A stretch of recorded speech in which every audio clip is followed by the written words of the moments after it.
Everyone, good evening. Welcome back to this channel. आज का हमारा अपना टॉपिक है लॉ एंड मोरालिटी। हम ये जानेंगे लॉ क्या है, मोरालिटी क्या है और उसका आपस में रिलेशन क्या था और क्या है। तो चलो हम इसको देख लेते हैं। अगर हम एकदम से पास्ट में जाते हैं तो देखेंगे कि लॉ और मोरालिटी का बहुत गहरा रिलेशनशिप था। इंडिया में या हिंदू सोसाइटी जो है वो धर्म को फॉलो करती थी। धर्म को मानना मतलब कि मोरालिटी को मानना। धर्म मोरालिटी से रिलेटेड है, कनेक्टेड है, इसलिए मोरालिटी को फॉलो करना ही कानून माना जाता था। एंशियंट टाइम पर लॉ ही मोरल्स हुआ करते थे, चाहे वो कौन सी ही सोसाइटी हो, रोमन है, ग्रीक सोसाइटी है, कोई भी। 16th सेंचुरी के आसपास ये मूवमेंट चली कि यूरोपियन चर्च की जो डोमिनेंस थी वो ख़त्म करने की, और कहा गया कि लॉ और मोरल्स अलग अलग हैं। मोरल्स तो किसी इंडिविजुअल की अंतरात्मा है, किसी इंडिविजुअल की कंसाइंस है, लेकिन लॉ तो फोर्स ऑफ द स्टेट है, physical force of the state है। थोड़ा सा इम्पैक्ट कम हुआ 17th सेंचुरी में, और 17th सेंचुरी में दोबारा से मोरल को हाई करने की कोशिश की गई, लेकिन बाद में ऑस्टीन के आने से मोरल और लॉ को बिल्कुल अलग अलग कर दिया। आज की डेट में मोरल लॉ से वैसे तो सेपरेट है, लेकिन अगर देखा जाए तो इसका जो ओरिजिन है लॉ का मोरल से ही हुआ। एनालिटिकल लॉ स्कूल में ऑस्टीन ने ऐसे एनालाइज करते थे एनालिटिकल स्कूल के, तो उन्होंने स्ट्रॉन्गली डिस्टिंक्शन बताया लॉ और मोरालिटी का। जॉन ऑस्टिन ने स्पेशली बोला कि मोरल जो स्टडी है उसको आप लॉ से बिल्कुल सेपरेट करो, कानून की स्टडी करो बस जूरिस्प्रूडेंस में, नॉलेज ऑफ लॉ में। तो उन्होंने कहा कि इनको अलग अलग करो। उन्होंने कहा मोरल तो होते हैं, लेकिन ये लॉ से डिफरेंट चीज़ होती है। बेंथम ने हालांकि दोनों की ओरिजिन को माना, सेम माना, लेकिन कहा कि ये स्टडी करने में दोनों अलग अलग हैं। मैंने अलग अलग स्कूल्स जो हैं, analytical schools, philosophical school, sociological school, realistic school, इनके जूरिस्ट की अलग से वीडियो बना दी है, आप वीडियो में जाकर देख सकते हैं। बाद में स्कूल्स पे अलग से डिस्कशन करेंगे। तो हम बात कर रहे थे कि लॉ जो है मोरल से ही बना हुआ है। तो कुछ इस टाइप के मोरालिटी थी, कुछ इस टाइप के मोरल वैल्यूज़ थे। जिनसे ज़्यादा थ्रेट था तो उन पर पनिशमेंट लगा दी गई, और जिनसे ज़्यादा थ्रेट नहीं था उनको ऐसे ही छोड़ दिया। जैसे कि अगर चोरी करना गलत है, मोरली गलत है, तो वो लीगली भी गलत है, ये हमारे कानून में प्रोविज़न है। टेररिस्ट एक्टिविटी में शामिल होना मोरली भी गलत है और लीगली भी गलत है। कॉन्ट्रैक्ट करके परफॉर्मेंस नहीं करना मोरली भी गलत है, लीगली भी गलत है। किसी की ज़मीन पर कब्जा कर लेना दोनों तरीके से गलत है। कुछ मोरल वैल्यूज़ ऐसे होते हैं जिनके लिए कोई लीगल संक्शन नहीं है, लीगल पनिशमेंट नहीं है, लेकिन मोरली अगर देखा जाए तो वो कई बार सोसाइटी उनको गलत मान लेती है। जैसे कि हमारे अपने हिंदू सोसाइटी में माना जाता है कि अपनों से बड़ों का नाम नहीं लेना, सभी को रेस्पेक्ट करना है। लेकिन अगर कोई रेस्पेक्ट ना करे, अपनों से बड़ों का जो है नाम ले ले, तो इससे कोई पनिशमेंट तो मिलनी नहीं होती है।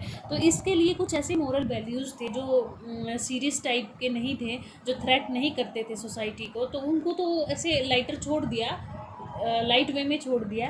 लेकिन जिनसे थ्रेट था उनको उन मॉरल वैल्यूज़ के ऊपर लीगल प्रोविज़न बनाकर सैंक्शन और पनिशमेंट लगा दी। अब अगर हम लॉ और मोरालिटी का रिलेशन या डिफरेंस देखते हैं तो हम ये देखते हैं कि लॉ जो है सोसाइटी से कनेक्टेड होता है, हालांकि मोरल वैल्यूज़ भी सोसाइटी से कनेक्टेड है, लेकिन ये कहा गया कि जो मोरल वैल्यूज़ हैं वो इंडिविजुअल का मैटर है, इंडिविजुअल की कंसाइंस का मैटर है। लॉ इंडिविजुअल को गाइडलाइन देते हैं कि आप ऐसा करो, आपको ऐसे चलना है, आपको ये परफॉर्म करना है। लॉ का मतलब है कि समाज ठीक से चले। मोरल अच्छे हैं बुरे हैं कैसे भी हो सकते हैं, कोई ठीक से चले या ना चले उसकी अपनी मर्जी होती है। अगर वो अच्छे मोरल्स नहीं है, वो थ्रेट है सोसाइटी के लिए, तो पनिशमेंट मिल सकती है। लेकिन अगर वो थ्रेट नहीं है और उनके लिए लीगल प्रोविज़न नहीं है, तो वो मोरल्स अगर नेगेटिव भी हो गए तो उनके पीछे आदमी जाए या नहीं जाए इससे मैटर नहीं है। ला की एप्लीकेबिलिटी अलग अलग सेंस में होती है। ला की एप्लीकेबिलिटी सभी पर सेम होती है, लेकिन अलग अलग सेंस में होती है। किसी ने चोरी कर दी, किसी ने डाका डाल दिया, किसी ने, इन सब के लिए अलग अलग से प्रोविजंस हैं और अलग अलग से लॉ उनको डील करता है। इग्नोरेंस ऑफ लॉ है, उसकी कोई भी माफ़ी नहीं मिलती, वो एक्सक्यूजेबल नहीं होती है। लेकिन मोरल्स में ऐसा नहीं होता, कुछ मोरल्स में है वो एक्सक्यूज़ मिल जाता है। अगर जैसे मोटिव नहीं है, इंटेंशन नहीं है, गुडविल है, और उसने, किसी ने अपनी गलती को फील कर लिया है, तो वो मोरल वैल्यू बनी रहती है। लेकिन अगर लॉ को तोड़ दिया, कानून को तोड़ दिया, तो उसमें इंटेंशन और मोटिव का बहुत महत्व रहता है। आदमी ये कहकर अपना पीछा नहीं छुड़ा सकता कि मेरी इंटेंशन नहीं थी, मेरी मोटिव नहीं थी। कई बार इंटेंशन और मोटिव नहीं होती तो भी कानूनन वो चीज़ गलत हो जाती है।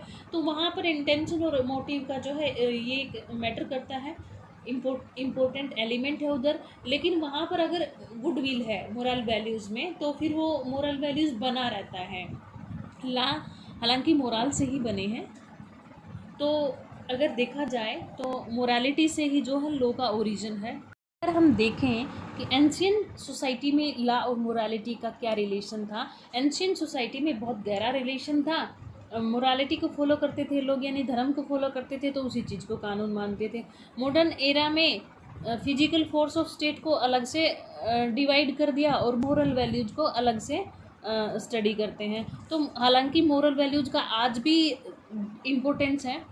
अगर लॉ के फील्ड में भी मोरल वैल्यू साथ साथ नहीं चलेगी तो लॉ का इतना इम्पोर्टेंस नहीं रह जाता है।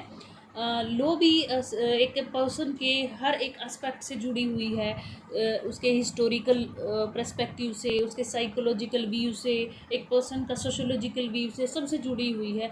और इन सब में जो साइकोलॉजी है वो बहुत ज़्यादा महत्व रखती है। और साइकोलॉजी किसी की कैसी है, अच्छी है, बुरी है, नेगेटिव है, यानी कंसाइंस किसी की कैसी है, अच्छी है, बुरी है, वो मोरल ही होता है। तो एक लॉ के साथ साथ इंसान को इंसानियत की तरह भी चलना पड़ता है, तभी उसको जाके जो है लॉ का जो एंड है पूरा होता है। तो इसलिए लॉ और मोरालिटी का बहुत गहरा संबंध है। पहले पर्टिकुलर लोग मोरालिटी को ही लॉ मानते थे, लेकिन आज सेपरेट सब्जेक्ट के रूप में पढ़े जाते हैं, लेकिन फिर भी दोनों एक दूसरे से इंटरलिंक्ड हैं। मैंने यहाँ कुछ जो स्कूल हैं उनके जूरिस्ट के नाम लिखे हैं, आप वीडियो में जाकर देख सकते हो। अलग अलग स्कूल्स के अलग अलग जो जूरिस्ट हैं उनकी वीडियो बना रखी है, उस वीडियो में देख सकते हो कि कौन से स्कूल के जूरिस्ट के नाम क्या क्या हैं। एनालिटिकल स्कूल के यहाँ हम देख लेते हैं। एनालिटिकल स्कूल के ऑस्टिन हैं, John Austin, Jeremy Bentham, Holland, Salmond, H L A. Hart. Philosophical school के हैं John Locke, Hegel, Kant, Thomas Hobbes, Aquinas. Historical school के जनरली हम या फिर मेन रूप से पढ़ते हैं Savigny, Henry Maine. Sociological school में इहरलिच को पढ़ते हैं, रास्को पाउंड को, Auguste Comte, Herbert Spencer, Montesquieu. Realistic school में ग्रे, जस्टिस होम को जनरली हम पढ़ते हैं। तो आज के लिए इतना ही, बस, थैंक यू।